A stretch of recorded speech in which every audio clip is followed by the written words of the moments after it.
Gold trusted gold buyers మీరు తాకట్టు పెట్టిన బంగారాన్ని విడిపించి ఈ రోజు ఉన్న మార్కెట్ ధరకు కొనబడను. హాయ్ హలో నమస్తే, నేను మీ anchor Shiva. Welcome to iDream media. ఈరోజు మన ముందున్న గెస్ట్ మన వేణుస్వామి గారు ఈరోజు మనతో ఉన్నారు. నేను గత 2-3 సంవత్సరాల నుంచి అనుకుంటున్నాను అసలు వేణుస్వామి గారిని కలవాలి, ఒకసారి మనం మాట్లాడాలి, మనం కూడా ఇంటర్వ్యూ చేయాలి, కొన్ని విషయాలు తెలుసుకోవాలి అని నేను చాలాసార్లు ప్రయత్నించాను, బట్ అవ్వలేదు. ఫైనల్గా ఇప్పుడు అయ్యింది. హాయ్ సార్, ఎలా ఉన్నారు? ఓం నమో వెంకటేశాయ. వెంకటాది సంస్థానం బ్రహ్మాండే నాస్తికించిన వెంకటేశ సమోదేవో నా భూతో నా భవిష్యతి. సూపర్. అది ఎందుకు చెప్పారు సార్? ఇప్పుడు వెంకటాది సంస్థానం బ్రహ్మాండే నాస్తికించిన వెంకటేశ సమోదేవో నా భూతో నా భవిష్యతి అంటే కలియుగ దైవమైనటువంటి ప్రోటోకాల్ దైవమైనటువంటి వెంకటేశ్వర స్వామి వారు లాంటి భగవంతుడు, దేవుడు ఇక రాడు, రాలేడు, రాబోడు. అలాగే ప్రపంచం మొత్తంలో తిరుమల లాంటి ప్రదేశము ఎక్కడా ఉండదు, అక్కడ ఉన్నంత మనశ్శాంతి ప్రపంచంలో ఎక్కడా ఉండదు అని దాని సారాంశం. దానికి ఇంటర్వ్యూకి సంబంధం ఏమైనా ఉందా? నేను ఫాలో అయ్యేది శ్రీ వెంకటేశ్వర స్వామిని, కామాఖ్య అమ్మవారిని. సో మనం ఏదైతే జనరల్గా మాట్లాడతామో ఆ మాట్లాడే సందర్భంలో ఈ జనరల్గా నాకు ఇప్పటి వరకు గత 20 సంవత్సరాల నుండి ఏ ఇంటర్వ్యూలో కూడా పేపరు పెన్ను ప్రిపేర్ అవ్వడము, పేపర్లు పెన్నులు పెట్టుకొని వచ్చి కూర్చోవడము అలవాట్లేదు. సో నేను కూర్చొని మాట్లాడింది అంతా కూడా ఆ స్వామి అమ్మవారు మాత్రమే పలికిస్తారు. సో నేను మాట్లాడే ప్రతి మాట నాకు సంబంధం లేదు, ఎందుకంటే మీరు అబ్జర్వ్ చేసిరు నా దగ్గర ఏ పెన్ను లేదు, పేపర్ లేదు. మీరు ఏం అడుగుతారో నాకు తెలియదు. నేను మీతో ఈ ప్రశ్నలు అడగాలని నేను ఇంతవరకు చెప్పలేదు. సో మీరు ఏం అడుగుతారో మీ ఐక్యూ లెవెల్ని బట్టి ఉంటుంది. సో నాకు ఆన్సర్ చేసేది స్వామి అమ్మవార్లు ఆన్సర్ చేస్తారు. సో అది చెప్పి ఇంటర్వ్యూలో కూర్చోవడం నాకు అలవాటు. సో ఏదైనా మీరే పలికిస్తారు అనేటువంటి బ్లైండ్ నమ్మకంతో, గుడ్డి నమ్మకంతో ఆ స్వామిని అమ్మవారిని నమ్ముకొని కూర్చుంటాను ఇంటర్వ్యూలో. సో నాకు అలవాటు ఏంటంటే కలియుగ దైవం, ప్రోటోకాల్ దైవం మనం చూస్తుంటాం. మాకు రాముడు ఇష్టము, మాకు శివుడు ఇష్టము. వెంకటేశ్వర స్వామి వద్ద మాత్రమే డబ్బు ఉంటుంది, వేరే వాళ్ళ దగ్గర డబ్బులు ఉండవు. ఉదాహరణ, రాముడు ఉన్నాడు, సంవత్సరం నాడు ఒకటే రోజు ఆయన దగ్గరికి పోతాం మనం, అది శ్రీరామనవమి. శివుడు ఉన్నాడు, శివరాత్రి నాడు తప్ప ఎప్పుడూ పోము, కానీ ప్రతిరోజు వెళ్ళేది వెంకటేశ్వర స్వామి వారి దగ్గర.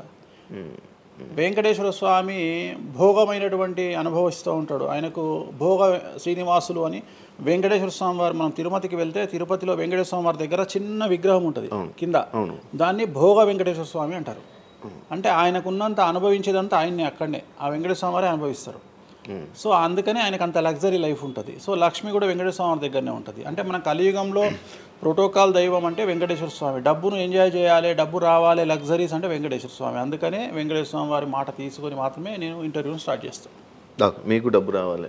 ఎవరికి? మీకు. నాకు డబ్బు వచ్చింది ఆల్రెడీ, ఎనఫ్. ఎలా వచ్చింది? ఎలా సంపాదించారు? సంపాదించాలనే కసి ఉంటుంది కాబట్టి సంపాదిస్తాం. అంటే నేను ఎలా నమ్ముతా అంటే, ఒక సామెత ఉంటుంది, వీడి జాతకమే బాగుంటే వీడి జాతకాలు ఎందుకు చెప్పుకుంటాడు. సో నా జాతకం బాగుంది అని ప్రూవ్ చేసుకోవడానికి the first ever astrologer range rover వాడేటువంటి జ్యోతిష్కుడు నేను ఒక్కనే ఇండియాలో. సో అన్ని లగ్జరీస్ లైఫ్లో ఎంజాయ్ చేస్తేనే వేరే వాడికి మనం మాట్లాడేటువంటి రైట్స్ ఉంటాయి అనేటువంటిది ఉద్దేశం నాది. ఓకే, ఎగ్జాంపుల్ చెప్తా. ఒక తండ్రి ఒక 10 ఫోటోలు, ఒక Tendulkar photo, Modi photo, Amit Shah photo, ఒక ప్రముఖ హీరోయిన్ నయనతార ఫోటో, లేకపోతే ఒక రేవంత్ రెడ్డి ఫోటో, చంద్రబాబు నాయుడు ఫోటో, ఇట్లన్నీ తీసుకెళ్ళి పెట్టి ఇంట్లోకి వెళ్ళి తన కొడుకును పిలిచి, ఈ ఫోటోల్లో నువ్వు ఎవరు కావాలనుకుంటున్నావు అని అడిగితే వాడు అక్కడ ఉన్నటువంటి ఫోటోల్లో ఏదో ఒక ఫోటో పిక్ చేసుకుంటాడు. కానీ ఏ కొడుకు కూడా నీలాగా కావాలనుకుంటున్నా నాన్న అని చెప్పాడు. ఆ సిగ్గు వీడికి ఉండదు, అలా పెంచగలిగినటువంటి తత్వం వీడికి ఉండదు. సో నేను ఆ టైపు కాదు. నా కూతురు కానీ నా కొడుకు కానీ నీలాగా పెరగాలి నాన్న, నీలాగా నేను ఒక రోల్ మోడల్ అయితే నాన్న అనిపించుకునేటువంటి పరిస్థితి ఉన్నది. మీ ఫోటో కూడా పెడతారు అక్కడ? పెట్టను, నేను అసలు పెట్టను. నా కూతురే ఇవన్నీ నాకు వద్దు అని ఇట్లా పక్కకు జరిపి నేను నీలాగా తయారవుతా అని చెప్తుంది నా కూతురు. So that is my aim. So aim కదా సక్సెస్. నేను ఇవాళ నా కూతురు నన్ను చూస్తే నా తండ్రి నాకు రోల్ మోడల్ అని చెప్తుంది. రోల్ మోడల్ అని చెప్పాలంటే అన్ని రకాలుగా ఉండాలి. మనము ఒక కూతుర్ని చూసుకునే విధానంలో ఉంటుంది, ఒక భార్యను చూసుకునే విధానంలో ఉంటుంది. అలాగే సామాజికంగా మనం మన కూతురికి ఏమి ఇస్తున్నామో, కొడుకుకి ఏమి ఇస్తున్నాము, సమాజంలోకి వాళ్ళని ఎట్లా వదులుతున్నాము అనేటువంటిది కూడా అది ముఖ్యమైనటువంటి విషయం. సో ఇవన్నిటికీ సంసిద్ధతను వ్యక్తం చేయాల్సినటువంటి పరిస్థితి, వీటిని తయారు చేయాల్సినటువంటి పరిస్థితి నా మీద ఉంటుంది. సో నన్ను ఫస్ట్ ఎవరు కూడా క్వశ్చన్ చేయడానికి వీలు లేదు. అంటే నా దగ్గరకు వచ్చేవాడు, వేణుస్వామి నీ జాతకం బాగుంటే నువ్వు జాతకాలు ఎందుకు చెప్పుకుంటావు? సో ఇప్పుడు నేను ఒక హీరోయిన్ని తయారు చేయాలి అంటే ఎలా తయారు చేయాలో నాకు తెలుసు. అంటే ఆమె జాతకంలో యోగం ఉంటే ఆమెను సూపర్ స్టార్ ఎలా చేయాలో నాకు తెలుసు. ఒక హీరోని సూపర్ స్టార్ని ఎలా చేయాలో నాకు తెలుసు. సో ఎలా చేస్తారు మీరు? పూజలతోనే అయిపోతారా? పూజలతోనే అయిపోతారు. అంటే వాళ్ళకి టాలెంట్ అవసరం లేదు? వాళ్ళకి టాలెంట్ జాతకం ఉంటేనే అంటున్నా కదా, యోగం ఉంటేనే అవుతారు కదా. జాతకంలో ఉంటుందని ఉంటుంది, ఒకవేళ ఉన్నదని మనకు కనిపించింది. అవును, వాళ్ళకి ఒకవేళ టాలెంట్ లేకపోతే అసలు టాలెంట్ అనేది ఇండస్ట్రీలో ఎవరికీ ఉండదు. Practice makes perfect. ఓకే, దానంత పనికి మాలిన మాట ఇంకోటి లేదు. శివ రాగానే ఫస్ట్ ఇంటర్వ్యూలోనే ఇరగదీయడు. శివ 1వ ఇంటర్వ్యూకు, శివ 100వ ఇంటర్వ్యూకు నక్కకు నాగలో అనుకున్నంత తేడా ఉంటుంది. మరి శివ ఫస్ట్ ఇంటర్వ్యూలోనే టాలెంట్ ఇరగదీసిండా? Practice makes perfect. అంత ఛాన్స్ ఇవ్వట్లేదు కదా ఇప్పుడు ఇండస్ట్రీలో. ఎవరు ఇక్కడికి వచ్చి ప్రాక్టీస్ చేసుకుంటామంటే ఛాన్సులు రావట్లేదు కదా. ఆటోమేటిక్గా టాలెంట్ అనేది మనము ప్లే చేస్తున్న రోల్స్ను బట్టి వస్తుంది. డైరెక్ట్గా అల్లు అర్జున్ గంగోత్రి సినిమాలో చూసిన అల్లు అర్జున్కు, పుష్ప 3లో చూసిన అల్లు అర్జున్కు కోడిపిల్ల లెక్క కళ్ళు తిరిగి కింద పడతాం అందరం. ఆయన హావభావాలు కానీ, ఆయన ముఖవర్చస్సు కానీ, గంగోత్రి సినిమాలో ఉన్నటువంటి అల్లు అర్జున్కు, పుష్ప 3కి. మరి గంగోత్రిలోనే పుష్ప 3 లాగా ఎందుకు లేడు అల్లు అర్జున్ అంటే? మరి అప్పుడు టాలెంట్ లేదా? సో ఇక్కడ ప్రాక్టీస్ మేక్స్ పర్ఫెక్ట్. అంటే కొన్ని పనికి మాలినటువంటి మాటలు మాట్లాడేటువంటి ఎప్పుడో 50 ఏళ్ళ కింద సామెతలను తీసుకొచ్చి రుద్దే ప్రయత్నం చేస్తారు. సో ఇక్కడ టాలెంట్ అనేది పక్కన పెడదాం, అవకాశం ముఖ్యం. నువ్వు టాలెంట్ ప్రూవ్ చేసుకోవాలంటే అవకాశం ముఖ్యం. శివ అనేవాడు యాంకరింగ్లో తోపు తురుము అని ప్రూవ్ చేసుకోవాలంటే అవకాశం ముఖ్యం. అవకాశం లేకపోతే శివలో టాలెంట్ ఉండదు, ఆ టాలెంట్ డెవలప్మెంట్ ఉండదు. సో ఇక్కడ ఏంది అంటే అవకాశాలు రావడం కోసం మనం ప్రయత్నం చేస్తాం. ఒక సీఎం సీట్ ఎక్కడం కోసం సీఎం ఏం చేస్తాడు అని తెలవాలి అంటే సీట్ ఎక్కాలి. సీట్ ఎక్కిన తర్వాత సీఎంగా ఈయన పనికొస్తాడా రాడని డిసైడ్ అవుతుంది. అట్లనే ఒక అమ్మాయి హీరోయిన్ అయిన తర్వాత ఈ అమ్మాయికి అంత సీన్ ఉందా లేదా అనే విషయం తెలుస్తుంది. సో మనం కనుక నయనతారని తీసుకున్నా, సమంతని తీసుకున్నా, ఏ హీరోయిన్ తీసుకున్నా, ఏ హీరోని తీసుకున్నా, వాళ్ళ ఫస్ట్ సినిమాకు, వాళ్ళ 3వ సినిమాకు, వాళ్ళ 30వ సినిమాకు ఎక్స్ట్రీమ్ చేంజెస్ ఉంటాయి. సో ఇవన్నీ ఎట్లా వస్తున్నాయి అంటే ఫస్ట్ సినిమాకి టాలెంట్ లేదు, వాళ్ళు సానబట్టబడతారు. వాళ్ళకు వచ్చేటువంటి క్యారెక్టర్ల ద్వారా వాళ్ళు ఆ లెవెల్కి వస్తారు. అట్లనే ఒక గ్రామస్థాయి సర్పంచ్ నుండి స్టార్ట్ అయినటువంటి వ్యక్తి వాళ్ళ రాష్ట్రానికి, తెలంగాణకు ముఖ్యమంత్రి అయిన రేవంత్ రెడ్డి అంటే ఆయన ప్లానింగు, ఆయన ఎట్లా చేయాలి, ఎట్లా సీఎం కావాలి అనే ఆలోచనల ద్వారా ఇక్కడికి వచ్చిండు. తెలంగాణలో కాంగ్రెస్లో ఎంతోమంది తోపులు తురుములు ఉండగా రేవంత్ రెడ్డి ఎందుకు సీఎం అయ్యిండు అంటే రేవంత్ రెడ్డి టార్గెట్ సీఎం పదవి. మధ్యలో ఉండేవాళ్ళు వేరే వాళ్ళందరూ టార్గెట్ సీఎం పదవి కాదు.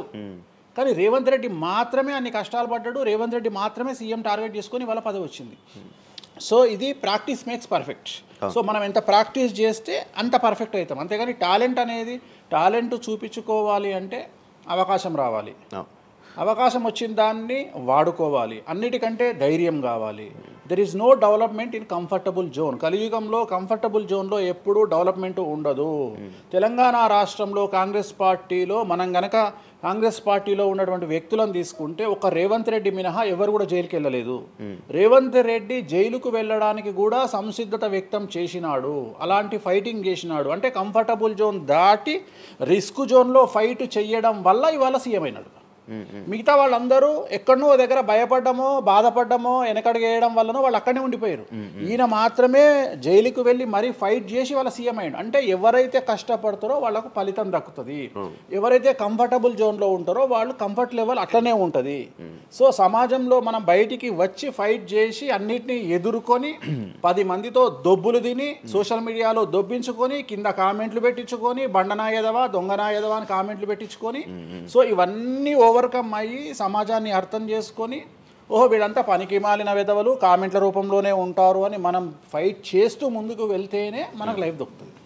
ఇప్పుడు రేవంత్ రెడ్డి గారి గురించి మాట్లాడారు కాబట్టి ప్రజెంట్ జనాల్లోని నెగిటివిటీ నేను ప్రిడిక్షన్స్ని కానీ వేరే వాటి చెప్పట్లా. నేను ఒక మంచి విషయాన్ని తీసుకొని మాత్రమే చెప్తా ఉన్నాను.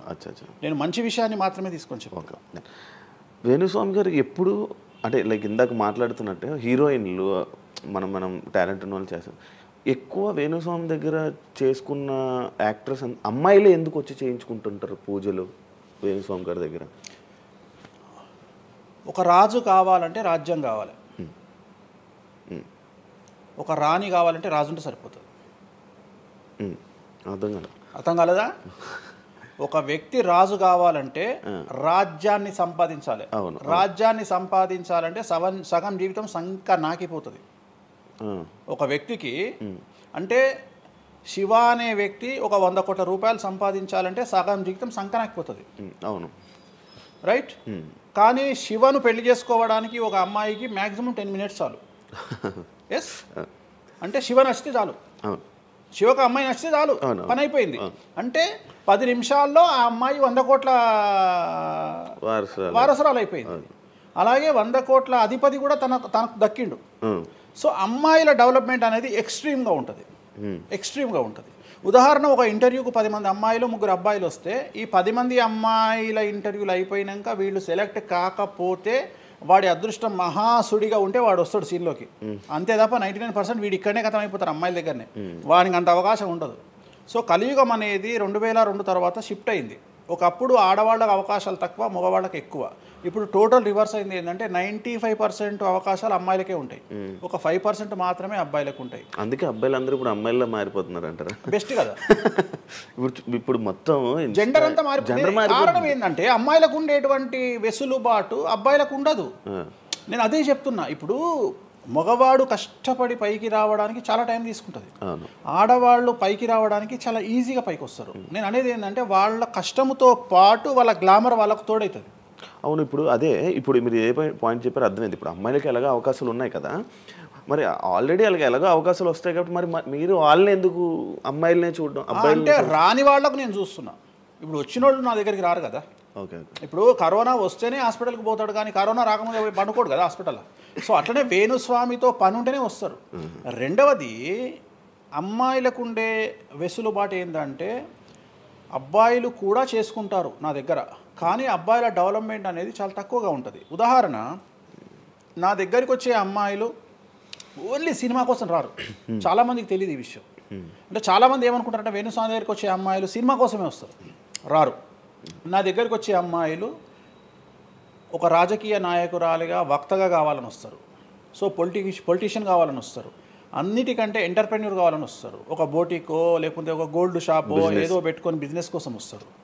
సో నా దగ్గరకు వచ్చేటువంటి వాళ్ళల్లో 10 మందిలో ఒకళ్ళు ఇద్దరు సినిమా ఇండస్ట్రీకి సంబంధించిన వాళ్ళు వస్తారు. 8 మంది వేరే వేరే వేరే వేరే వ్యాపారాలకు సంబంధించి చాలా ఉన్నాయి.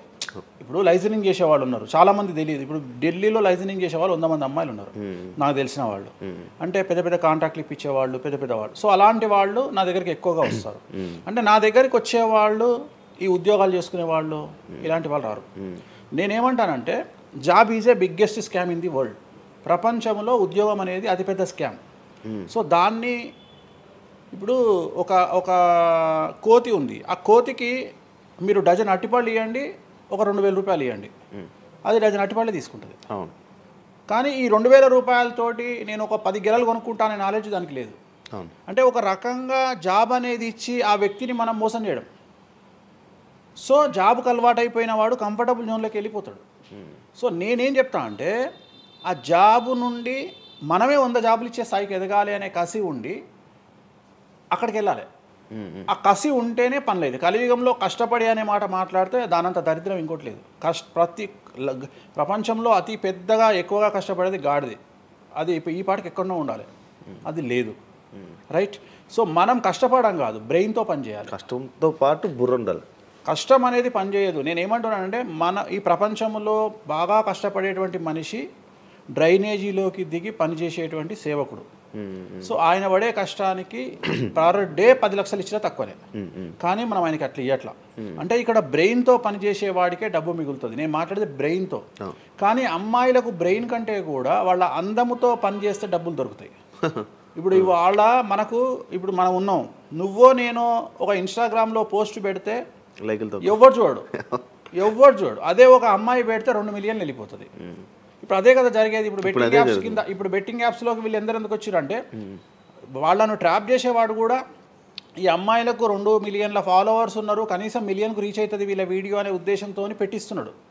సో పెట్టడం ఎందుకు ఏంటి అనవసరం, పక్కన పెడితే వాళ్ళకుండే క్రేజ్, అమ్మాయిలకు క్రేజ్ అలాంటిది.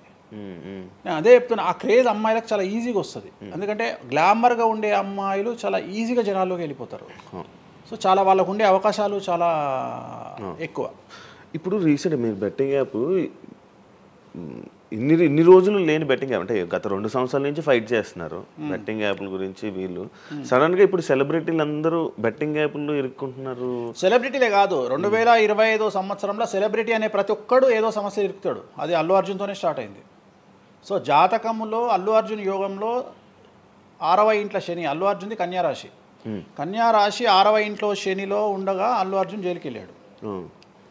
సో దానివల్ల ఆయనకు వెంట్రుక ముఖతో సమానం. ఎందుకంటే తెల్లారు వచ్చి ఆయన టిఫిన్ చేస్తే ఆపలేరు, ఆయన టూర్కు పోతే ఆపలేరు, ఆయన రేపు పొద్దున పుష్ప 3కి 3,000 కోట్లు వసూలు చేస్తుంది, దాన్ని ఎవడు ఆపలేడు. అంటే ఒక వ్యక్తిని జైలుకు పోయి ఇచ్చినంత మాత్రం ఎవడు ఆపలేడు. మహా అంటే బెయిల్ తీసుకొని బయటకు వస్తాం. ఇప్పుడు రేపు పొద్దున ఈ 11 మంది కూడా సరే జైలుకు పోతారా పోరా అంత తీవ్రమైన నేరమా నాకు ఐడియా లేదు. సో వాళ్ళు పోయినా మళ్ళీ 10వ రోజు వచ్చి మళ్ళీ 11 నాడు వాళ్ళు మళ్ళీ స్టేటస్ పెట్టుకుంటారు. దానివల్ల పెద్ద ఒక కొంపలముని ఏదేం లేదు. కాకపోతే ఇక్కడ జాతక రీత్యా ఎందుకే ఇప్పుడు జరుగుతుంది అంటే ఎందుకు జరుగుతుంది అంటే ఎవరి జాతకంలోనైతే ఆ ప్రత్యేకమైనటువంటి టైమింగ్ వస్తుందో ఆ టైమింగ్లో ఉండేవాళ్ళు జైలుకు వెళ్ళడమో సమస్యల పాలవడమో మీడియాకి ఎక్కడమో. ఇప్పుడు అందరూ మీడియాకి ఎక్కిన అందరు జైలుకి వెళ్ళరు. సో ఇంకోటి ఏంటంటే ఇప్పుడు ఒకప్పుడు జైలు అంటే భయము, ఇప్పుడు జైలు అనేది క్వాలిఫికేషన్ అంటే జనరల్గా ఇప్పుడు పొలిటీషియన్ అయితే జైలుకు పోగానే సీఎం అవుతాడు రాని నమ్మకం వచ్చింది అందరికీ. అట్లనే కొన్ని నమ్మకాలు వచ్చినాయి. ఇప్పుడు అల్లు అర్జున్ పోయి వచ్చాడు, ఏమైంది? సో అదే సినిమా ఇంకా ఆయన అనుకున్న దానికంటే ఇంకా కొద్దిగా ఎక్కువ డబ్బులు వసూలు చేసింది. సో ఇప్పుడు వీళ్ళు కూడా అంతే. కాకపోతే జాతకాల్లో చూసుకోవాల్సింది ఎందుకు ఇట్లాంటివి జరుగుతాయంటే అష్టమ శని అంటే 8వ ఇంట్లో శని వచ్చినప్పుడు, 6వ ఇంట్లో శని వచ్చినప్పుడు, 12వ ఇంట్లో శని వచ్చినప్పుడు, 1వ ఇంట్లో శని వచ్చినప్పుడు, 6వ ఇంట్లో గురువు వచ్చినప్పుడు, 12వ ఇంట్లో గురువు వచ్చినప్పుడు ఇలాంటి సంఘటనలు వ్యక్తిగతమైన జీవితంలో జరిగే అవకాశాలు ఉంటాయి. ఇప్పుడు ఏదైతే కన్యారాశికి ఈ నెల 30 వరకు బ్యాడ్ ఉందో అది తులారాశికి షిఫ్ట్ అవుతుంది 1వ తారీఖు నుండి. అంటే ఏప్రిల్ 1వ తేదీ నుండి రాబోయే 2.5 సంవత్సరాల పాటు తులారాశి సెలబ్రిటీలు ఎవరైతే ఉంటారో వాళ్లకు సేమ్ సంచలనాలు, జైలుకు వెళ్ళడాలు ఇలాంటి సమస్యలు అనేటువంటివి రాబోతున్నాయి. వేణుస్వామి గారు చేసిన తప్పులకి నలిగిపోతూ ఆయన మీద జరుగుతున్న ట్రోల్స్ తీయించడానికి లక్షలు ఖర్చు పెడుతున్నాడనే పబ్లిక్లో టాక్ అనేది నడుస్తుంది. అది ఎంతవరకు నిజం? అసలు పట్టించుకొని అవి ఎంజాయ్ ట్రోల్స్ని ఎంజాయ్ చేస్తారా? ట్రోల్స్ని ఎంజాయ్ చేస్తాను నేను. ట్రోల్స్ని ఎంజాయ్ చేస్తాను నేను. ఎందుకు అంటే నేను నమ్మేది ఏంటంటే any publicity is good publicity అని నమ్మే వ్యక్తిని నేను. బ్యాడ్ ఆర్ గుడ్ పబ్లిసిటీ నేను అనే పాయింట్ ఏంటంటే ఒక అంబానీ ఫ్యామిలీ పెళ్లిళ్ళు చేసుకున్నారు, 5,000 కోట్లు ఖర్చు పెట్టి పెళ్లిళ్ళు చేసుకోవడానికి ప్రధానమైన కారణం ఏంది? పబ్లిసిటీ పిచ్చి. వేణుస్వామికి 500 కోట్ల పబ్లిసిటీ ఫ్రీగా వచ్చినప్పుడు ఎందుకు వద్దంటాడు? పిచ్చిన కొడుక వేణుస్వామి అన్న కాదు కదా. ఒక ప్రైమ్ టైంలో 7 గంటలకు నేను ఒక ఛానల్లో అరగంట షో కొనాలంటే నాకు కనీసం ₹1,00,000 అవుతుంది. నేను పిచ్చిన కొడుకునా? నాకు వచ్చే పబ్లిసిటీ ఎంత ఎక్స్ట్రీమ్ పబ్లిసిటీ వస్తుంది. నేను ఎప్పుడు బాధపడతా? నా లైఫ్ డిస్టర్బ్ అయినప్పుడు బాధపడతా, నా ఫైనాన్షియల్ రూట్ ఆగిపోయినప్పుడు బాధపడతా. ఇప్పుడు నేను 12వ సంవత్సరంలో సినిమా ఇండస్ట్రీకి వచ్చిన. నా కమాండింగే మీడియా, నా కమాండింగే సినిమా ఇండస్ట్రీ, నా కమాండింగే పొలిటికల్, నా commanding all aspects of life. అలాంటి నేను నా జాతకాన్ని అంటే ఏం తెలియకుండానే బ్లైండ్గా వచ్చి మీడియా ముందర మాట్లాడేసి దొబ్బులు తిని వెళ్ళిపోదాం అనుకుంటారా? అంటే నాకంటూ కొన్ని క్లారిఫికేషన్స్ ఉంటాయి కదా. ఇప్పుడు ఉదాహరణ, ఇప్పుడు ఒక వ్యక్తి మీద ఒక లీగల్ అలిగేషన్ వచ్చినప్పుడు వాడు యాంటిసిపేటరీ బెయిల్ తీసుకుందామా, లాయర్ను మాట్లాడుకుందామా, ఏం చేద్దాం అని ఆలోచిస్తాడు కదా. అట్లనే మనం అడవిలోకి వెళ్ళేటప్పుడు టైర్ పంక్చర్ అయితే ఏం చేస్తామని ఆలోచించుకుంటాం కదా. అట్లనే ఒక అడవిలో ట్రావెల్ చేసినప్పుడు మనం ఆలోచించుకొని ట్యాంక్ డీజిల్ ఫుల్ చేయించుకుంటాం కదా. సో అట్లా నాకు ఉండవు ఆలోచనలు. నేను ఆలోచించుకోకుండానే ఇలాంటి పనులు చేస్తున్నా. సో వేణుస్వామిని దెబ్బ కొట్టాలి అన్నా, ఎవరిని దెబ్బ కొట్టాలన్నా ఫైనాన్షియల్గా దెబ్బ కొట్టాలి.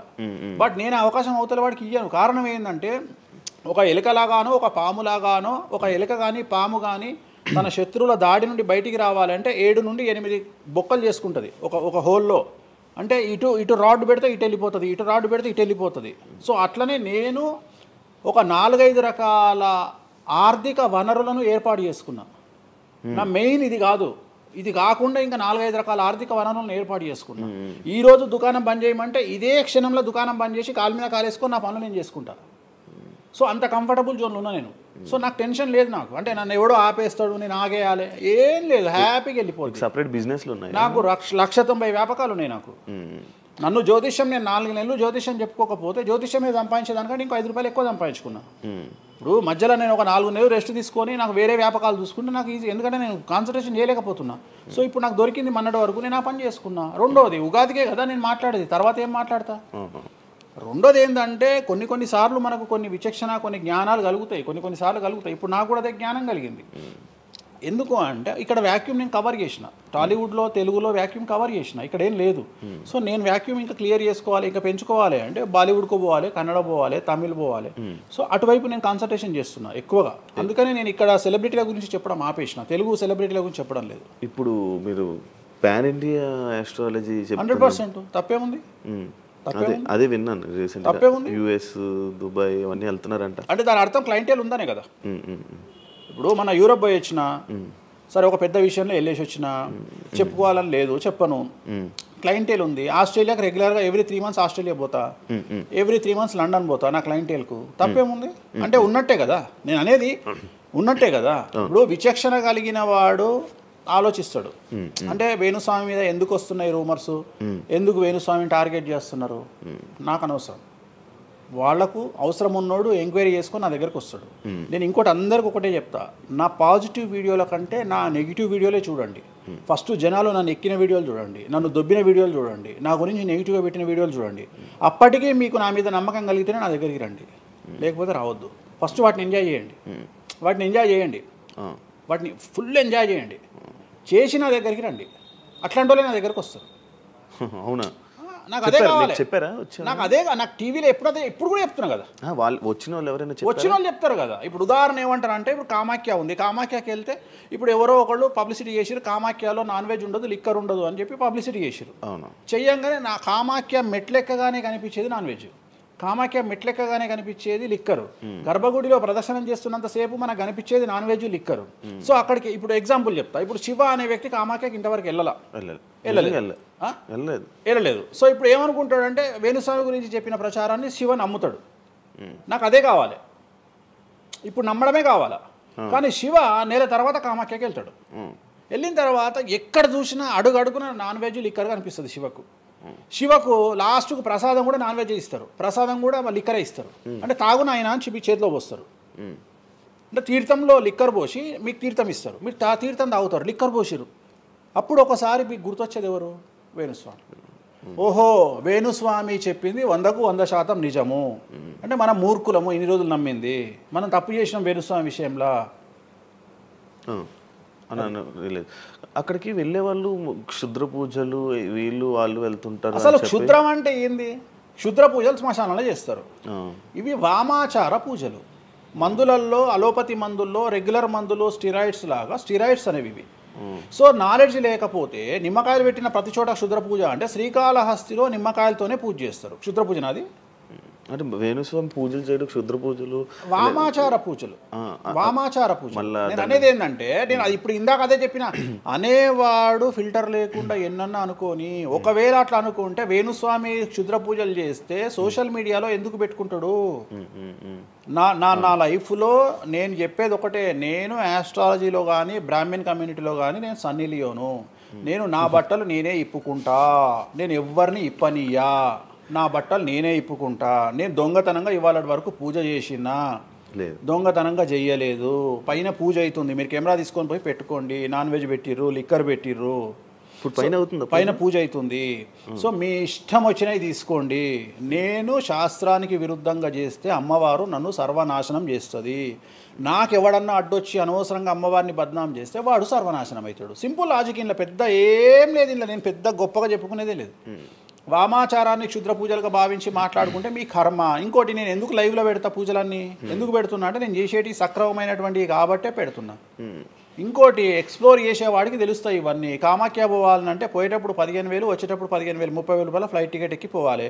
ఒకప్పుడు 4,000 రూపాయల ఫ్లైట్ టికెట్ ఉంది వేణుస్వామి ప్రచారం చేయక ముందుకు. వారానికి ఒక్క ఫ్లైట్ ఉండే గౌహతికి.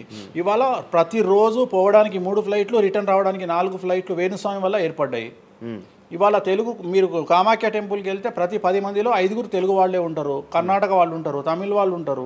సో ఇంత స్ప్రెడ్ అయింది కామాఖ్య. సో రెండవది, తెలియకుండా మాట్లాడే వాళ్ళ గురించి నేను మాట్లాడా, ఎక్స్ప్లోర్ చేసి మాట్లాడే వాళ్ళ గురించి నేను మాట్లాడతాను. మీరు కామాఖ్యకి వెళ్తే ఇప్పుడు గోవాలో ఏముంటుంది? ఉంటుంది. ఉదాహరణ బ్యాంకాక్ అనగానే ప్రతి నా కొడుకు మాట్లాడేది ఏంది? మసాజ్. హైదరాబాద్ కంటే గొప్పగా ఉంటుందా బ్యాంకాక్? నాకు తెలియదు. ఇండియా కంటే గొప్పగా ఉంటుందా బ్యాంకాక్? లేదు. మరి ఇప్పుడు అట్లాంటప్పుడు ఆడవాళ్ళు ఎందుకు పోతున్నారు? ఇప్పుడు బ్యాంకాక్కు ఆడవాళ్ళు విపరీతంగా పోతున్నారు. అంటే బ్యాంకాక్లో మసాజ్ కాకుండా బీచెస్, వైట్ శాండ్ బీచెస్ చాలా ఫేమస్, ఫ్రూట్స్ ఫేమస్, చెట్లు ఫేమస్, ఎంటర్టైన్ చేసే ప్లేసెస్ చాలా. అంటే మూర్ఖులు, నాలెడ్జ్ లేని వాళ్ళు బ్యాంకాక్ గురించి తప్పుగా మాట్లాడతారు. అట్లనే మన దగ్గర పెద్దాపురం ఉంది. పెద్దాపురం గురించి అదేనా ఇక దాని అర్థం? పెద్దాపురంలో బుట్ట భోజనం చాలా ఫేమస్. ఓకే, నేను ఎక్కడికి వెళ్ళిపోయాను. పెద్దాపురం అని ఉంది, బుట్ట భోజనం ఉంది. పెద్దాపురంలో బుట్ట భోజనం నాకు ఇష్టము, కొంతమందికి వేరే ఇష్టం. అంటే నేను అనేది ఏంటంటే మీ ఇష్టం వచ్చినట్టు. ఇప్పుడు చిలకలూరుపేట అని పేరు, అంత మాత్రం తప్పు పడతామా? అంటే మూర్ఖపు వేదవాళ్ళు మాట్లాడే మాటలకు నేను తీసుకోవాల్సినటువంటి పని నాకు లేదు. రెండవది, కాదేది విమర్శకు అనర్హం. అంటే వేణుస్వామి దగ్గర విషయం ఉంది, వేణుస్వామి సెలబ్రిటీ కంటెంటు, లేదా వేణుస్వామిని ట్రోల్ చేసినా, వేణుస్వామిని తిట్టినా, వేణుస్వామి గురించి సబ్జెక్టు పెట్టినా, కనీసం మనకు ఒక వీడియోతోని ఒక 5 జీతాలు వెళ్తాయి అనేటువంటి నమ్మేటువంటి ప్రజల గురించి నేను మాట్లాడను. ఎందుకంటే నా వల్ల వాళ్ళ జీతాలు వెళ్తున్నప్పుడు నేను సంతోషపడతా. నా వల్ల జీతాలు వెళ్తున్నప్పుడు నేను ఎంత తిడితే నాకు అంత ఆనందం. ఎందుకంటే వేణుస్వామి మంచోడు అని చెబితే ఎవడు చూడడు.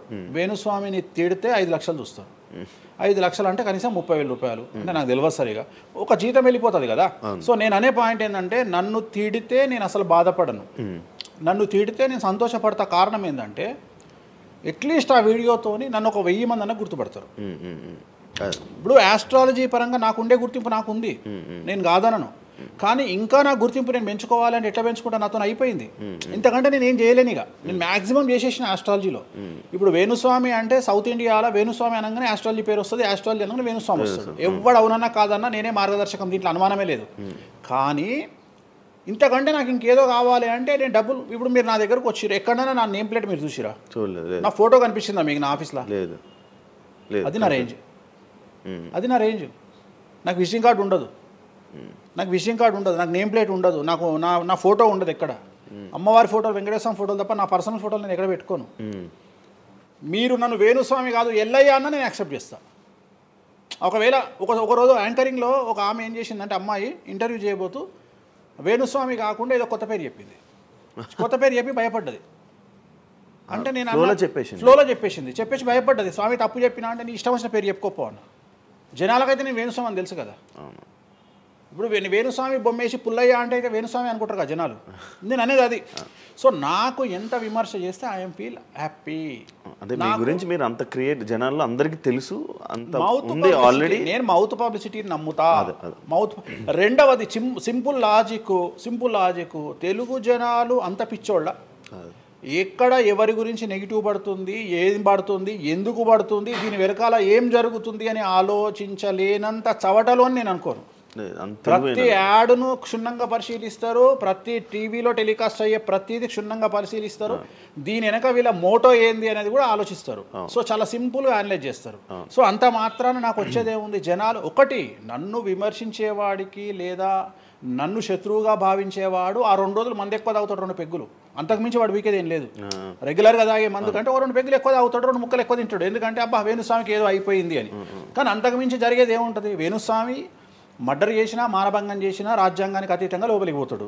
అది కాకుండా 19(1) ప్రకారమే ఎవరికైతే జనాలకు స్వేచ్ఛ మాట్లాడే హక్కు ఉందో దాన్ని బేస్ చేసుకుని వేణుస్వామి మాట్లాడతాడు తప్ప వేణుస్వామి రాజ్యాంగాన్ని మీరి ప్రవర్తించేటువంటి పరిస్థితి లేదు. రాజ్యాంగానికి లోబడి ప్రవర్తిస్తాడు. సో ఆర్టికల్ స్పీచ్ 19(1) ప్రకారమే మాట్లాడతాడు. దీంట్లో ఎటువంటి సమస్యలు లేదు. నా వృత్తి ఆస్ట్రాలజీ. సో పర్ఫెక్ట్గా మాట్లాడుకుంటా. కానీ నా గురించి నెగిటివ్గా మాట్లాడే వాళ్ళు ఎప్పుడు కూడా నా శ్రేయోభిలాషలే. ఎందుకంటే వాళ్ళు నా స్థాయిని పెంచుతూ ఉన్నారు కాబట్టి నేను వాళ్ళని ఎప్పుడూ శత్రువులుగా భావించను. వేణుస్వామి గారితో డేంజర్ అంటే మిగతా కొంతమంది బ్రాహ్మణ లైక్ పంతులు కానీ వీళ్ళు కానీ చెప్పేది ఇది, వేణుస్వామి గారి డేంజరు ఆయన్ని ఒకవేళ ఏమైనా అంటే మళ్ళీ ఆయన పూజలు చేసి మనం నాశనం అయిపోయేలా ఇది కూడా ఆయన చేయగలడు, పవర్స్ ఉన్నాయి. నమ్ముతున్నట్టే కదా, అంటే నాకు వర్తుందనే కదా. అలా అలా అర్థం కాదు, వర్తున్నట్టే కదా. ఇప్పుడు వర్త్ లేకపోతే ఫీల్ కావాలి. భయపడుతున్నారంటే నమ్ముతున్నట్టే కదా. సబ్జెక్ట్ ఉందని నమ్ముతున్నారు కదా. ఓకే ఓకే, పవర్స్ ఉన్నాయి నమ్ముతున్నారంటే సబ్జెక్టే కదా. అది తప్పేం లేదే దాంట్లో. దాని తప్పేం లేదు కదా. అంటే నా దగ్గర పవర్స్ ఉన్నాయని నమ్ముతున్నారు కదా. అంటే అవతల ఇట్ ఈస్ ప్రూవ్డ్ కదా. నేను అనే పాయింట్ ఏంటంటే నేనేదో జనాల్ని ఉద్ధరిస్తా, నేనేదో జనాలకు పూజలు చేసి వాళ్ళను మంచి చేస్తా అనుకున్నప్పుడు ఫస్ట్ అడిగే క్వశ్చన్ ఏంటంటే రేపు ఇచ్చినాయాలా నీకు వచ్చిన సమస్యల్ని క్లియర్ చేసుకోరా అంటారు ఫస్ట్. మరి నా సమస్యలు నేను క్లియర్ చేసుకుంటా కదా, లాజికా కాదా? చేస్తారా నిజంగా? నేను అడిగే పాయింట్ మీకు అర్థం కాలా? నాకు అర్థమైంది. నేను చెప్తున్నది ఒకటి, నీకు అర్థమవుతున్నది. వేరే వాళ్ళ సమస్యలు నాకు ఒక న్యాయపరమైన చిక్కు వచ్చినప్పుడు దాని నుండి బయటపడడానికి నేను పూజలు చేసుకుంటానా చేసుకోనా? మరి వాటి ద్వారానే కదా నేను జనాలకి. ఇప్పుడు నీకేదన్నా ప్రాబ్లం వచ్చి రేపు పొద్దున వేణుస్వామి గారు నాకు ఈ సమస్య వచ్చింది అంటే సమస్య మీరు ఎప్పుడు నమ్ముతారు? నన్ను మీరు చేశాక అది మీరు నేను బయటపడ్డప్పుడు నమ్ముతారు. అదే మీ సమస్యల నుంచి మీరు బయటపడ్డాక జనాలు నమ్ముతారు. అర్థమైంది. బట్టతల పెట్టుకొని నేను వెంట్రుకలు మొలిపిస్తాను టీవీలో యాడ్ ఇస్తే అమనాబూతులు తిడతారు. అరే నీకే గుండు మీద ఎంటికలు లేవు, నువ్వేం మొలిపిస్తావురా అని. అట్లనే నేను కూడా నా స్టామినా ఏందో జనాలకు తెలియజెప్పాలి అంటే నేను నా సమస్యల నుండి బయటపడ్డప్పుడే కదా ఎదుటి వ్యక్తికి చేసే రైట్స్ నాకు ఉంటాయని చెప్తున్నా. అంటే ఇప్పుడు మీకు వచ్చిన సమస్యల నుంచి మీరు బయటపడ్డానికి మీకు మీరే పూజ చేసుకున్నారు. ఎందుకు చేసుకో? నా జాతకాన్ని నేను విశ్లేషించుకుంటా కదా. నాకు వచ్చే సమస్య నేను అనుకోను, బట్ నేను సమస్యలు వస్తే వాటిని క్లియర్ చేసుకోవడానికి నాకుండే రెమెడీస్ నాకు ఉంటాయి కదా. మీరు చేశారు. ఆ పూజల్లో ఎవరైనా నష్టపోయారా? ఎవరిని నేను అనేది ఏంటంటే మనం బాగుండాలని కోరుకుంటాం. ఇంకోటి ఏంటంటే ఫస్ట్ నేను శత్రువుగా భావించాలి కదా. నేను అంత దూరం ఆలోచించాను. నేను ఎదుటి వ్యక్తిని శత్రువుగా ఎప్పుడు భావిస్తా అంటే వ్యక్తిగతంగా వచ్చి నన్ను కొట్టినప్పుడు నేను భావిస్తా. అంటే నా గురించి చెడుగా మాట్లాడడం అనేది నాకు శత్రువు కాదు. ఎందుకంటే వాళ్ళ వృత్తి అది. బోల్డ్ మంది మాట్లాడతారు అందరితో, అందరు శత్రువులు. నేను అదే అంటున్నా. ఇప్పుడు ఇదే వీడియో కింద మళ్ళీ పెడతాడు ఎవడో, మళ్ళీ వచ్చిన వారా పంది అని పెడతాడు. ఇప్పుడు నేను వాడిని వాడిని ఇల్లు ఎత్తుక్కుంటూ పోవాలా? నేను వాడిని ఇల్లు నాకు కనీసం లక్షల్లో క్లయింటేల్ ఉంటుంది. ఈ వీడియో కింద తిడితే మహా తిడితే ఒక 10 మంది తిడతారు. ఈ 10 మంది అలవాటు కాదు, కలియుగ ధర్మము. నేను చాలా ప్రాక్టికల్గా ఉంటా. నేను చాలా లేకపోతే ఎంత దమ్ము ఉంటే ధనిష్టల నేను వచ్చి మందు తాగుతా, నాన్ వెజ్ పెడతా అని చెప్పుకోవాలంటే చాలా విషయం ఉండాలి, మామూలు విషయం కాదు. ఈ కమ్యూనిటీలో తట్టుకోవాలి. అందుకనే నేనేమంటున్నా, ఒక బ్రాహ్మడు అనగానే ఇప్పుడు ఉదాహరణ ఒక పెద్ద పూజారు ఉన్నాడు గుడికి. ఆ పెద్ద పూజారిని టార్గెట్ చేయాలంటే ఫస్ట్ టార్గెట్ చేసేది నాన్ వెజ్ తింటాడు, లిక్కర్ ముట్టుకుంటాడు అని చెప్తారు. అందుకని నేనే నా బట్టలు ఇప్పేసుకుంటున్నా. అవకాశం లేదు అంటే నేను ఆల్మోస్ట్ అండర్వేర్తో సహా అన్ని ఇప్పేసిన. ఒకవేళ నేను అండర్వేర్ ఉంటే అదే అన్న లాగుదామని ఎవడో వస్తుండే, నేను అది కూడా ఇప్పేసిన. ఇంకేముంది నా నాయన నన్ను ఇప్పడానికి? నా దగ్గర ఏం లేదు కదా.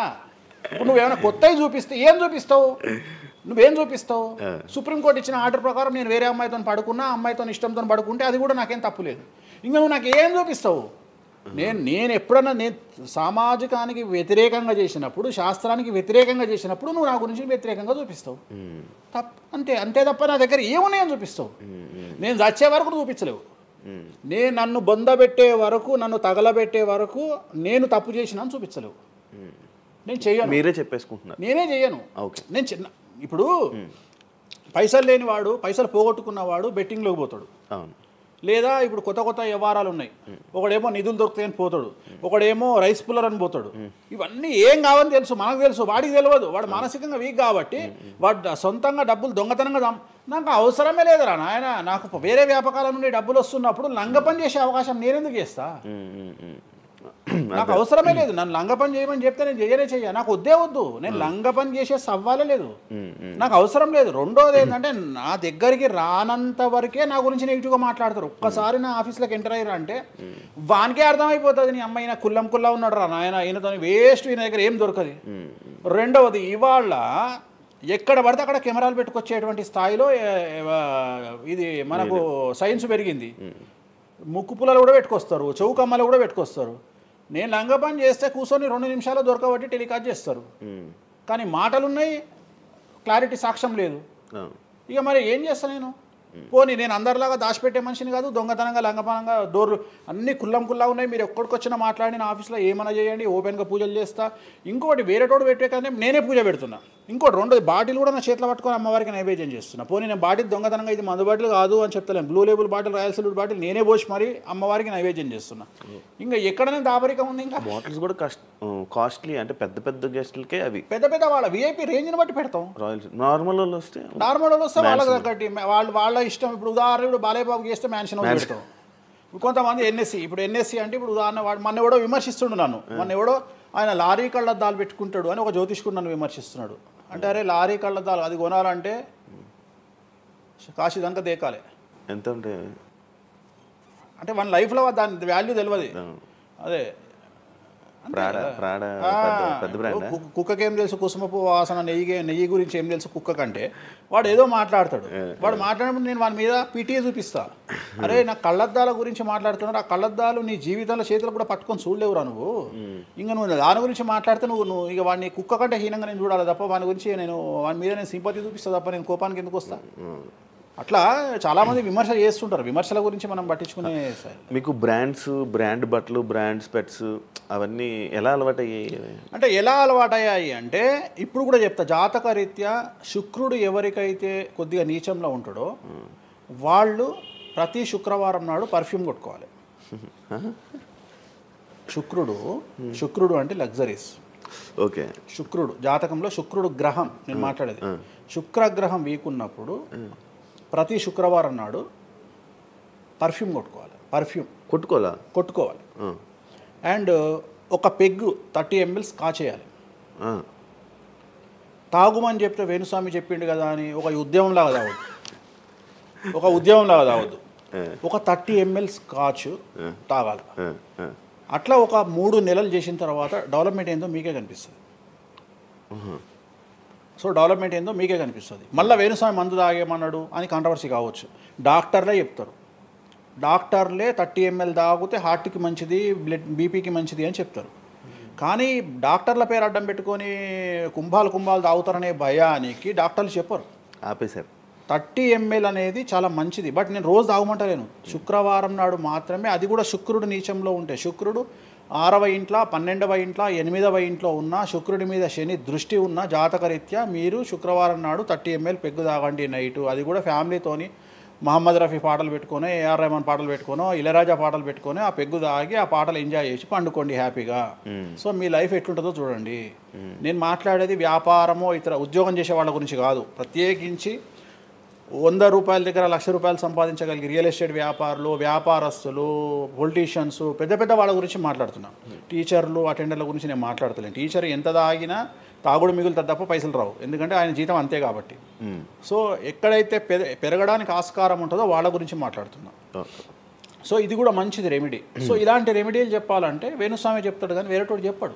ఎందుకంటే వాడికి భయం, మందు తాగమంటే తప్పు. అరే మందు తాగమంటే తప్పు అయితే మందు యాడ్ ఎందుకు వస్తుంది, మందు ఎందుకు తయారు చేస్తారు?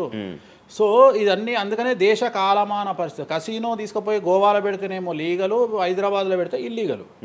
సో నేను దేశ కాలమాన పరిస్థితులు అందుకనే చెప్తున్నా. దేశ పరిస్థితులు అంటే గోవాలో యాక్సెప్ట్ గేమింగ్ యాక్ట్, ఇండియా హైదరాబాద్లో యాక్సెప్ట్ కాదు. సో అదే చెప్తున్నా. ఒక దగ్గర విడాకులు అనేవి ఇండియాలో కష్టము, అమెరికాలో ఈజీ. అమెరికాలో 10 విడాకులు తీసుకున్నా ఎవడు పట్టించుకోడు. సో ఇవన్నీ కామన్. ఒకప్పుడు ఒక పెళ్లి చేసుకో, రెండో పెళ్లి అనేది చాలా పెద్ద విషయం. ఇవాళ తెలుగు సమాజం కానీ ఎంత గొప్పదైపోయిందంటే 5వ పెళ్లికి కూడా శుభమా అంటూ 5వ పెళ్లి అంటున్నారు. కాబట్టి చాలా వైడ్ రేంజ్ ఆఫ్ థింకింగ్ అనేది మారిపోయింది. కాబట్టి వేణుస్వామి కూడా మారిండు దాంట్లో. సింపుల్, అంతే, ఏం లేదు. ఇనయ మీ ఫ్రెండే ఇనయ ఫ్రెండ్ అనే పదం తప్పు కదా. ఫాలోవర్స్ ఉంటున్నా, నా క్లయింట్లు ఉంటారు. నా క్లయింట్లు ఉంటారు అంతేగాని. తనకి రీసెంట్గా బాయ్ ఫ్రెండ్ వచ్చి బ్రేకప్ అయింది కదా, మరి మీరు చెప్పలేదా తనకి? ఇలా నాకు సంబంధం లేదు. మీ దగ్గర కూడా పూజ చేయించుకున్నారు కదా మీ దగ్గర. నేను పూజ చేసింది ఆమె పర్సనల్ ఇష్యూ కోసం కాదు కదా. నేను ఆమె పూజ చేసింది సినిమా కోసం చేసినా. ఇప్పుడు రాజాసార్లు ఆమె చేస్తుంది కదా, ప్రభాస్ సినిమాలో ఆమె యాక్టింగ్ చేస్తుంది. అంతవరకు నా దగ్గరికి 190 మంది వస్తారు కదా, వాళ్ళ గురించి వ్యక్తిగతంగా వాళ్ళని కంటిన్యూగా ఉండేది నాకు లేదు. నాగ చైతన్య శోభిత జాతకాన్ని మీరు చెప్పడం జరిగింది కదా, అది తప్పని ఇప్పటికైనా ఒప్పుకుంటున్నారా? టైం విల్ డిసైడ్ అండి ఏదైనా కానీ. నేను జాతకాలు చెప్తా, పర్సనల్గా నాకు ఎవరి మీద ఏ కోపాలు ఉండవు. వేణుస్వామి జాతకం చెప్పినప్పుడు కామెడీ, 2-3 ఏళ్ళు అయినాక సీరియస్. సో నేను నమ్మింది నేను చెప్పిన, సింపుల్. ఓకే.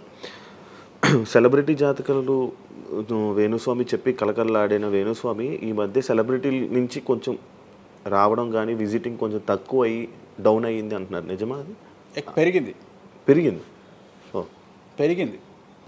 కాకపోతే ఇంతకు ముందులాగా పబ్లిక్లో పెట్టట్లేదు.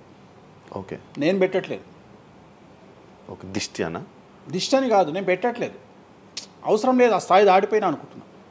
అంటే పబ్లిసిటీ చేసే స్థాయి దాటిపోయినా అనుకుంటున్నా. ఓకే, పబ్లిసిటీ స్టంట్లు ఎందుకులే లోపల. ఇప్పుడు నేను అనేది ఏంటంటే, ఒక టీవీ ఛానల్ బ్రేకింగ్ న్యూస్ ఇచ్చి ఉదాహరణ TV9 గురించి మాట్లాడుకుందాం. 2002 సంవత్సరంలో స్టార్ట్ అయిన టీవీ ఛానల్ బ్రేకింగ్ న్యూస్ కోసము తన స్టాండర్డ్స్ క్రియేట్ చేయడం వరకే తన ప్రయత్నం తను చేస్తుంది. ఒక లెవెల్ వచ్చిన తర్వాత, ఒక నెంబర్ 1 పొజిషన్ వచ్చిన తర్వాత చిల్లర వేషాలు లేదు. అట్లనే వేణుస్వామి దానికోసం ప్రయత్నం చేసిండు, సెలబ్రిటీ జాతకాలు చెప్పిండు. వేణుస్వామికి ఆ స్టేజ్ వచ్చింది కాబట్టి వేణుస్వామి ఇప్పుడు చిల్లర వేషాలు ఏదలుచుకోలే. అంటే ఇప్పుడు వాళ్ళ గురించి వీళ్ళ గురించి చెప్పి వేణుస్వామి సెలబ్రిటీ. సో వేణుస్వామి ఇప్పుడు సెలబ్రిటీ జాతకాలు చెప్పాల్సినటువంటి పరిస్థితుల్లో వేణుస్వామి లేడు అని అనుకున్నాడు కాబట్టి వేణుస్వామి సెలబ్రిటీ జాతకాలు చెప్పట్లేదు. Simple logic. నాకు కావాల్సిన పబ్లిసిటీ కంటే ఎక్కువ వచ్చింది, ఇంకేం చేసుకుంటా నేను? నాకు ఎక్కువ ఎక్స్ట్రీమ్ వస్తుంది, నాకు వద్దు. ఇప్పుడు వేరే వాళ్ళు ఉన్నారు, వాళ్ళు చెప్పుకుంటున్నారు. ఇప్పుడు నేను స్లో చేసినప్పటి నుండి ఆగస్టు నుండి మీరు యూట్యూబ్ చెక్ చేస్తే వేరే జ్యోతిష్కులు వేసుకుంటారు అంటే. ఇప్పుడు వేరే జ్యోతిష్కులు కంటిన్యూగా పోతున్నారు, సినిమా హీరోల గురించి చెప్తున్నారు, పొలిటీషియన్ల గురించి చెప్తున్నారు. నేను తమ్మునేలు చూస్తుంటా కదా, విపరీతంగా చెప్పుకుంటారు. మీ నుంచే స్టార్ట్ చేశారు. నేను అదే చెప్తున్నా. కానీ నేను చెప్తే మనోభావాలు దెబ్బతింటాయి, కానీ వాళ్ళు చెప్తే తినవు. ఎందుకంటే నాకున్న స్ట్రైక్ రేట్ అట్లాంటిది. మీరు వైరల్ కంటెంట్. ఎస్, అదే చెప్తున్నాను నేను. ఇంకా ఆ రేంజ్కి వచ్చినా కాబట్టి నేను చెప్పదలుచుకోలే, వదిలేసిన. అంటే ఈ రేంజ్ రావడం కోసం చెప్పినా. ఎందుకు చెప్పొద్దు? రేంజ్ వచ్చి వదిలేసిన. మళ్ళీ ఎప్పుడు చెప్పే ఆలోచన లేదు. ఇప్పుడైతే లేదు, ఫ్యూచర్లో ఇప్పుడైతే లేదు. నా జాతకం మారి మళ్ళీ నాకు చిమ అంటే చెప్తా. మీ జాతకం ఎప్పుడు మారిపోతుంది? మారింది, ఆల్రెడీ మారింది, మళ్ళీ మారుతుంటది కదా. ఇప్పుడు ఎలానో ఎవ్రీ ఇయర్ మారుతుంటది కదా జాతకం అనేది. ప్రతి ఇయర్ గురువు మారుతుంటాడు, ప్రతి 2.5 ఏళ్ళకు శని మారుతుంటాడు. సో మారినప్పుడు జాతకాన్ని బేస్ చేసుకొని 12% మన స్వయంకృత అపరాధం ఉంటుంది, 88% జాతకం ఉంటుంది. ఈ ఇయర్ రాశి ఫలాలు ఎలా ఉండబోతున్నాయి ఏంటి చెప్తారు? ఈ సంవత్సరము పేరు శ్రీ విశ్వ వసునామ సంవత్సరము. ఈ సంవత్సరానికి అధిపతి రవి, అంటే సూర్యుడు. సో ఈ సంవత్సరము ఎలా ఉండబోతుంది ఓవరాల్ సంవత్సరము అంటే, రవి అంటే రాజు, రాజకీయాలు, పబ్లిసిటీ, ఈ 3 రవి కమాండ్ చేస్తాడు. అంటే ఈ సంవత్సరము బాగా బాగా బాగా ఎఫెక్ట్ అయ్యేటువంటి వాళ్ళలో రాజకీయ నాయకులు నెంబర్ 1 పొజిషన్లో ఉన్నారు.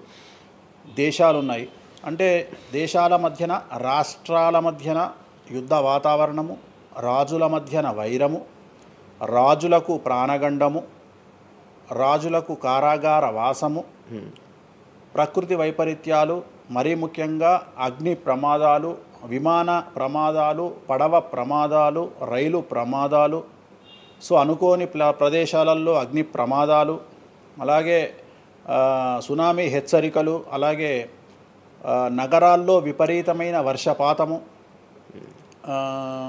అండ్ మరీ ముఖ్యంగా ఈ సంవత్సరం విడాకుల సంఖ్య చాలా ఎక్కువ. అలాగే వీటిలో పాజిటివ్ తీసుకుంటే ఆడవారికి విపరీతమైన రాజయోగము, అంటే ప్రాముఖ్యత అనేది ఈ సంవత్సరం ఆడవారికి పెరుగుతుంది. అలాగే 25 సంవత్సరాల నుండి 35 సంవత్సరాల యువతలో ఎక్కువగా కార్డియాక్ అరెస్ట్లు, అంటే చనిపోవడము, అలాగే కన్ను లేదా చర్మానికి హార్ట్, లివరు సంబంధించినటువంటి ఏదైనా ఒక వైరస్ బాధించే అవకాశము. సో ఇవన్నీ కూడా ఈ సంవత్సరం ఉన్నాయి. దీనికి కారణం షష్టగ్రహ కూటమి అని మీనరాశిలో ఏర్పడుతోంది. సో షష్టగ్రహ కూటమి 2019 డిసెంబర్లో ఏర్పడ్డప్పుడు మనకు కరోనా వచ్చింది.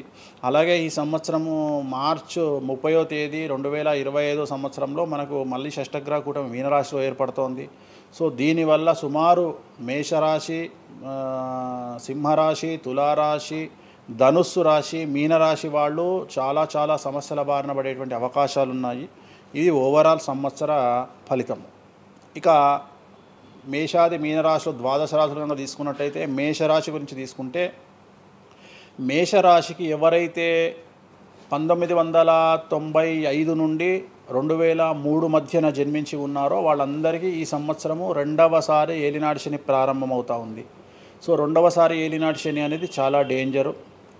సో న్యాయపరమైన చిక్కులు, ఆర్థికపరమైన చిక్కులు, సమాజంలో చెడ్డ పేరు, అనారోగ్య సమస్యలు, అలాగే ఆర్థిక అస్తవ్యస్తము, అంటే సరి అయినటువంటి నిర్ణయాలు తీసుకోకుండా ల్యాండ్ కొన్నా, ప్లాట్లు కొన్నా, ఫ్లాట్లు కొన్నా, ఇండ్లు కొన్నా లిటిగేషన్ అయ్యే అవకాశము, పెట్టుబడిలో విపరీతమైన ధన నష్టము, అలాగే తల్లిదండ్రులలో ఒకరికి ప్రాణగండాలు.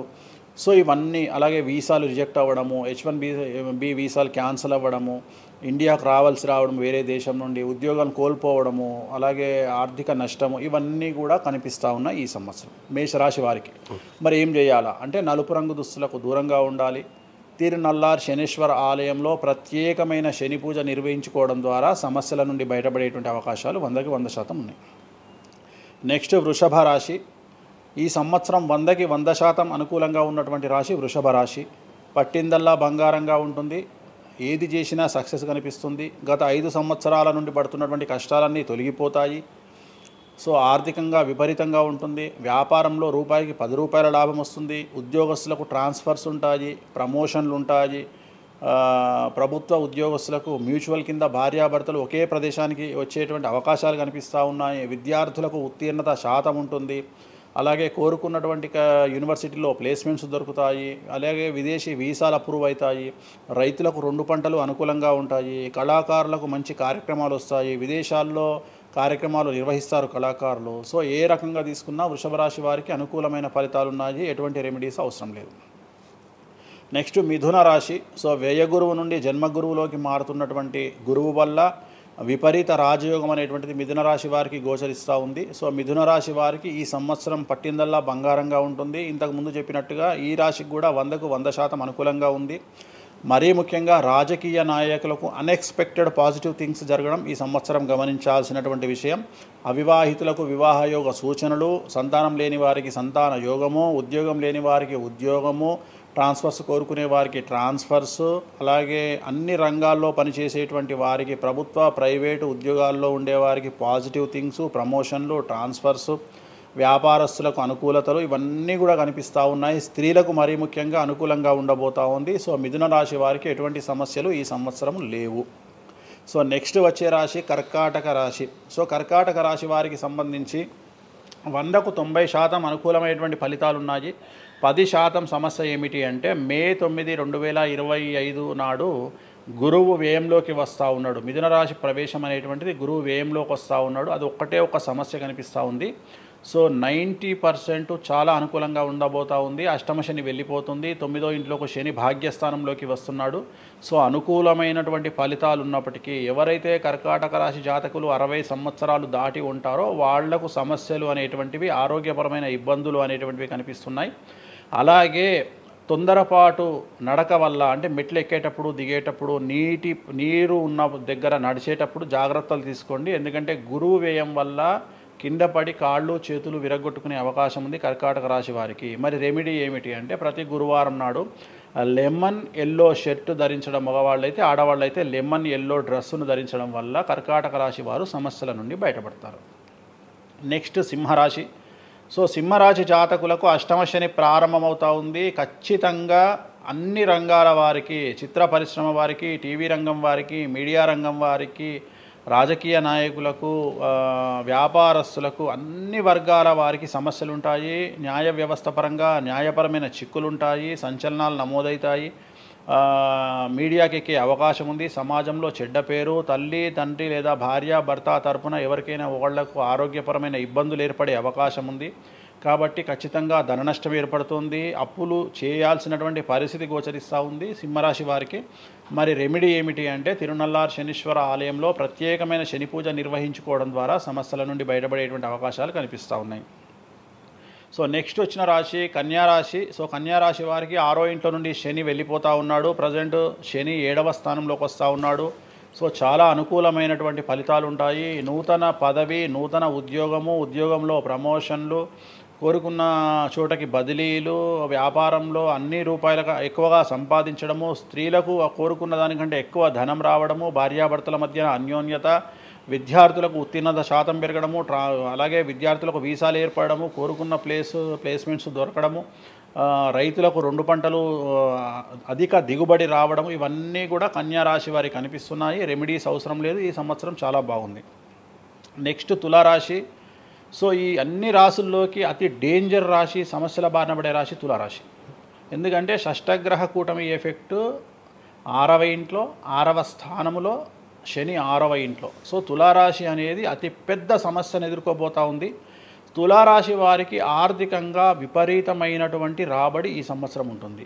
డబ్బు మినహా అన్ని రకాలుగా మీకు సమస్యలు ఉంటాయి. డబ్బు కోరుకున్న దానికంటే ఎక్కువ వస్తుంది. కానీ న్యాయపరంగా, ఆర్థికపరంగా, సామాజికంగా తప్పుడు నిర్ణయాలు లేదా తప్పుడు సమస్యలు లేదా సమాజంలో చెడ్డ పేరు, సమాజంలో సంఘంలో చెడ్డ పేరు, ఆరోగ్యపరమైన ఇబ్బందులు, న్యాయపరమైన చిక్కులు. సో తులారాశి వారికి ఏ విధంగా తీసుకున్నా ఒక డబ్బు మినహా మిగతా అన్ని సమస్యలే. డబ్బు రాబడి మాత్రమే గొప్పగా కనిపిస్తూ ఉంది, అన్ని సమస్యలే కనిపిస్తూ ఉన్నాయి. తిరునల్లార్ శనీశ్వర ఆలయంలో ప్రత్యేకమైన శని పూజ నిర్వహించుకోవడం ద్వారా సమస్యల నుండి బయటపడతారు. సో నెక్స్ట్ వృశ్చిక రాశి. సో వృశ్చిక రాశి వారికి అర్ధాష్టమ శని వెళ్ళిపోతూ ఉంది. సో చాలా అనుకూలంగా ఉంటుంది. కళాకారులకు, సినిమా స్టార్స్కు, టీవీ వాళ్లకు, మీడియా వాళ్లకు చాలా అనుకూలంగా ఉండబోతూ ఉంది. రాజకీయ నాయకులకు విశేషించి యోగకాలంగా భావించాల్సి ఉంటుంది. విద్యార్థులకు ఉత్తీర్ణత శాతం పెరుగుతుంది, వీసాలు దొరుకుతాయి. అలాగే విదేశాలకు వెళ్ళే వారికి ఉద్యోగాలు దొరుకుతాయి. అలాగే ఉత్తీర్ణత శాతం పెరుగుతుంది. ప్రేమ వ్యవహారాలు ఫలిస్తాయి. భార్యాభర్తల మధ్యన అన్యోన్యత ఉంటుంది. అవివాహితులకు వివాహ యోగ సూచనలు ఉంటాయి. అలాగే సంతానం లేని వారికి సంతానం ఉంటుంది. సో వృశ్చిక రాశి వారికి అన్ని రంగాల, అన్ని వర్గాల వారికి పూర్తి అనుకూలతలు ఉంటాయి. రెమెడీస్ ఏమీ లేవు, నెగిటివ్స్ ఏమీ లేవు. సో నెక్స్ట్ ధనుస్సు రాశి. ధనుస్సు రాశి వారికి ఈ నెల మార్చి 30 ఉగాది నుండి అర్ధాష్టమ శని ప్రారంభమవుతూ ఉంది. సో కొన్ని సమస్యలు, ఆర్థికపరమైన ఇబ్బందులు ఉంటాయి. పెట్టుబడుల విషయంలో జాగ్రత్తగా ఉండండి. మరీ ముఖ్యంగా తల్లికి సంబంధించిన ఆరోగ్యం మిమ్మల్ని కలవరపెట్టవచ్చు. సో తల్లిగారి ఆరోగ్యం పట్ల జాగ్రత్తలు తీసుకోండి. అలాగే పెట్టుబడుల విషయంలో జాగ్రత్తలు తీసుకోండి. సమాజంలో చెడ్డ పేరు వచ్చే అవకాశం ఉంది కాబట్టి జాగ్రత్తగా ఉండండి. సో ధనుస్సు రాశి వారు తిరునల్లార్ శనీశ్వర ఆలయంలో ప్రత్యేకమైన శని పూజ నిర్వహించడం ద్వారా సమస్యల నుండి బయటపడతారు. సో నెక్స్ట్ మకర రాశి.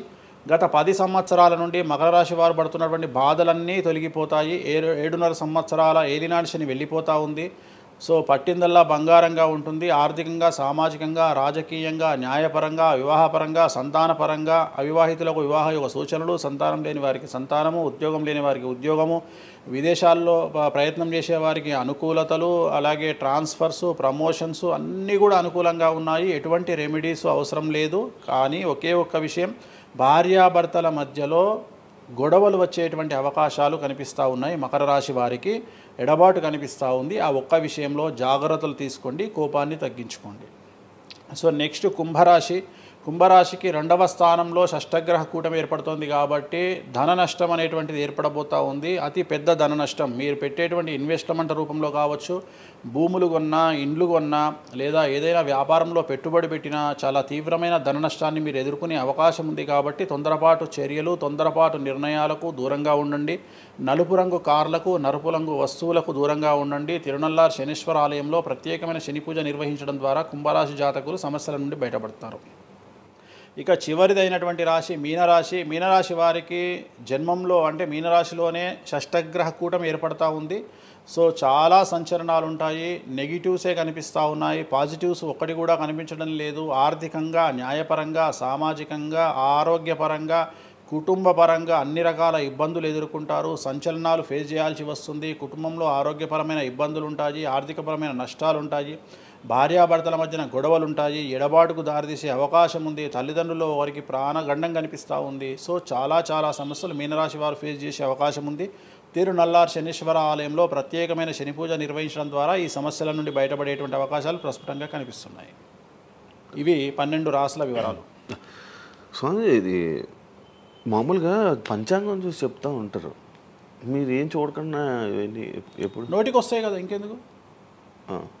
ఎవరెవరు ఎక్కడున్నారో తెలుసు కదా. అచ్చా, శని కుంభంలో ఉన్నాడు, మీనంలోకి వస్తున్నాడు ఈ నెల 30. ప్రజెంట్ వృషభంలో గురువు ఉన్నాడు, మే 9కి మిథునంలోకి వస్తున్నాడు. Practice makes perfect. రోజు ఒక్క జాతకం రాయడానికి, రోజు 100 జాతకాలు రాయడానికి చాలా తేడా ఉంటుంది కదా. చూసి ఉన్నాం కదా, పెద్ద అవసరం లేదు. టైం లేకుండా జాతకం చెప్పేవాడిని ఇండియాలో నేను ఒక్కడే. పుట్టిన టైం లేకుండా జాతకాన్ని చెప్పేవాడిని నేను ఒక్కడే. నాకు టైంతో పని లేదు. డేట్ ఆఫ్ బర్త్ ఇస్తే చాలు. నాకు చెప్తారా? డేట్ ఆఫ్ బర్త్ ఇస్తే చాలు.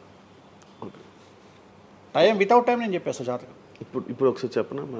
నాది ఇప్పుడు చెప్పనా? ప్రాక్టికల్గా ఎందుకు అన్ని సంచలనాలు చెప్తా కదా నేను, మళ్ళీ కెమెరా రికార్డ్ అయ్యి. ఓకే, వద్దులే. నాకు నార్మల్ చెప్పేది అలవాటు లేదు కదా. నా దగ్గరికి రావాలంటే ప్రిపేర్ అయ్యి రావాలి. అంటే నేను సొల్లుపురానని చెప్పా, 40 ఏళ్ళకి ఇల్లు కొంటావు, 50 ఏళ్ళకి నరుకుతావు, కొరుకుతావు, ఇవి కాదు. వచ్చే 6 నెలలు జైలుకు పోతావు. నీకు విషయం ఎవరిదైనా.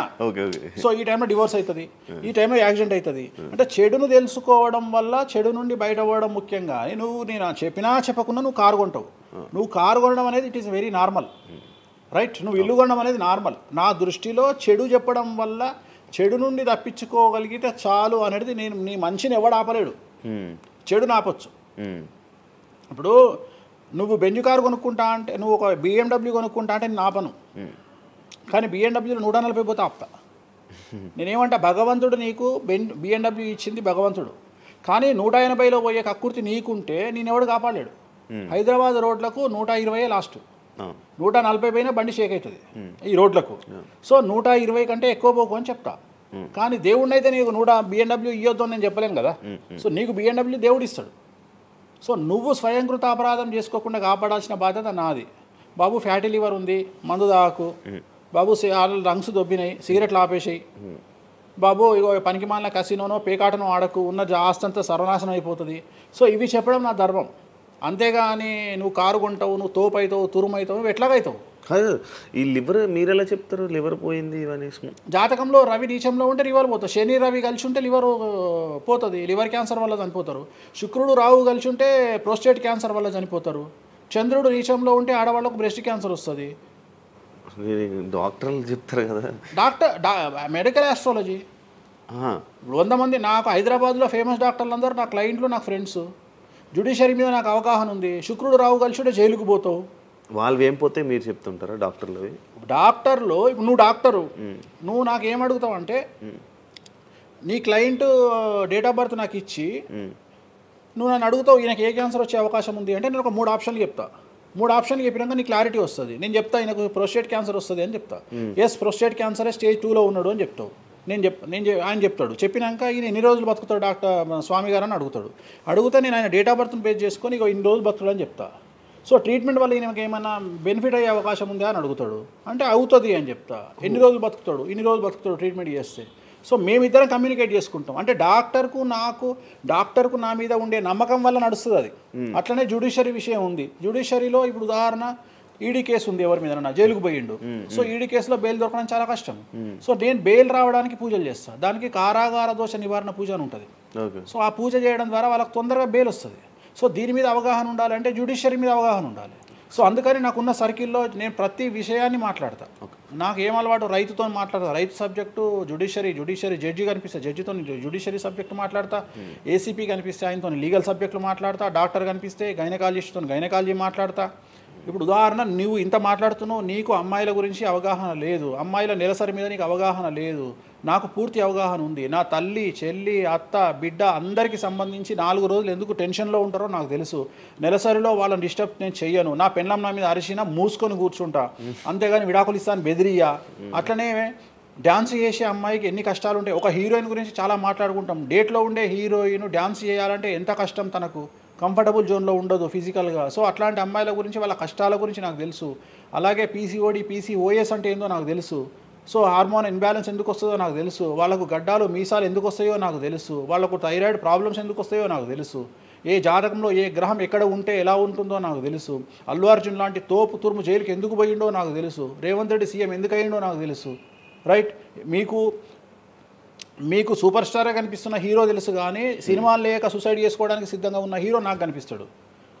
అర్థమైందా? మీకు సూపర్ స్టార్ హీరోయిన్ కనిపిస్తుంది, కానీ ప్రేమ పేరుతో ఉన్న సొమ్మంతా తీసుకుపోయి మగవాడికి పెట్టి అడుక్కు తింటున్న హీరోయిన్ నాకు కనిపిస్తుంది. సో నాకు నెత్తిలో గ్రహాలు కనిపిస్తాయి తప్ప మనుషులు కనిపించరు. శివ అనే వ్యక్తి నాకు కనిపించడు. శివ నెత్తిలో ఉండే 9 గ్రహాలే కనిపిస్తాయి నాకు. జస్ట్ శివ అనేది ఒక పేరు నాకు, బట్ నాకు 9 గ్రహాలే కనిపిస్తుంటాయి. ఆడుతుంటాయి, డ్యాన్స్ ఆడుతున్నది నాకు కనిపిస్తుంటాయి. నెక్స్ట్ ఇట్లా జరుగుతుంది శివకు నెక్స్ట్ 1 ఇయర్లో. అది నాకున్న ప్రాబ్లం. కనిపిస్తాయా? నాకు అదే కదా, నా దరిద్రం అదే కదా, నాకున్న ప్రాబ్లం అదే కదా. సో నాకు నీ జాతకం ఏందో నాకు కనిపిస్తుంటుంది తర్వాత. అందువల్లనే అట్లా ఆపుకోలేక నోటి దురద వల్ల తొందరపాటు చెప్పే ఇట్లాకి వచ్చిన, అందుకని ఆపుకుంటున్న వాటిని. అది ఇప్పుడు నా చూసి అన్నీ చెప్పేస్తారు, మొత్తం కనిపిస్తున్నాయి. అది ఏదో మన సినిమాలో ఉంటుంది, ఆయనకి మొత్తం ఇక్కడ రాత కనిపిస్తుంటుంది. భగవంతుని దయ అంతే. Okay done. Thank you Venu Swamy గారు. టైం లేక మనం తక్కువ తప్పకుండా మళ్ళీ త్వరలోనే ఒక 4-5 నెలల్లో మళ్ళీ మంచిగా చేద్దాం, మళ్ళీ కలిసి మళ్ళీ మాట్లాడదాం. Thank you so much interview ఇచ్చిన. మరొకసారి ప్రేక్షకులకు శ్రీ విశ్వావసునామ సంవత్సర ఉగాది శుభాకాంక్షలు. ఈ సంవత్సరం అంతా శ్రీ వెంకటేశ్వర స్వామి వారి అనుగ్రహంతో మీకు అన్ని శుభాలే జరగాలని కోరుకుంటూ ఓం నమో Venkateshayya. Thank you so much. చూసారు కదా ఇంటర్వ్యూ. ఇంకో గెస్ట్తో మళ్ళీ మీ ముందుకు వస్తాం. అంతవరకు సీ. బాయ్.